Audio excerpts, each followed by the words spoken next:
Hello mga guys! At ngayon nga ay hindi po na wala na intro-intro pa, hindi ko na kayo kukumustahin mga guys kasi excited ako kung anong gagawin natin dito, kung anong gagawin ko dito. Alam nyo ba mga guys, nandito ko ngayon sa lugar na isa sa pinakapopular na lugar dito sa atin sa Pilipinas dahil nandito ko ngayon sa Quiapo. At alam niyo ba mga guys kung anong gagawin ko dito?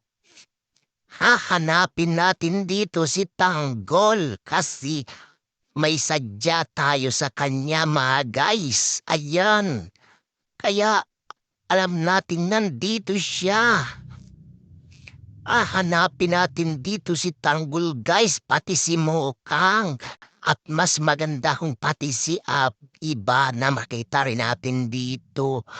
Pero pupunta muna tayo doon sa pwesto ng mama at lula ni Tanggol para itanong natin sa kanila kung nasaan ba si Tanggol. Alam ko nandito yun guys nandito yun banda yung pwesto ng mama at lula ni Tanggol kaya hahanapin muna natin yung lula niya at yung mama niya. Tatanungin natin mga guys.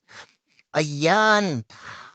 Ay, kung makikita nyo guys at baka natutukan na ng camera o hindi ko pa nakita, paki-comment na lang guys kung makita nyo si Tanggol.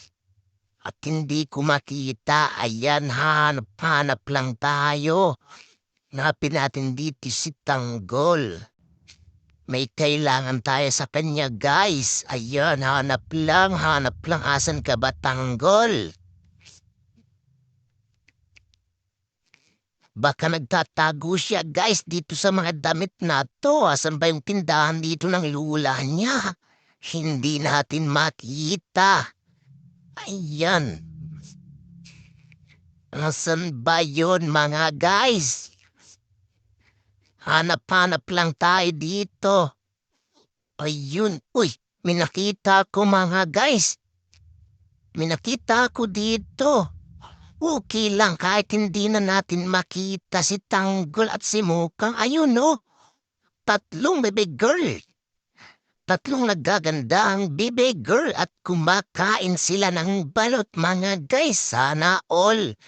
Sana all ganyan yung mga girls. Hindi maarti kumakain sila ng balot kahit may balahibo. Ala guys, hindi ko nahanapin si Tanggol o si Mukang. Ito na lang sapat na guys. Cut ko na tong video na to guys kasi hindi ko na ipapakita sa inyo yung mga susunod na mangyayari guys. Bye-bye!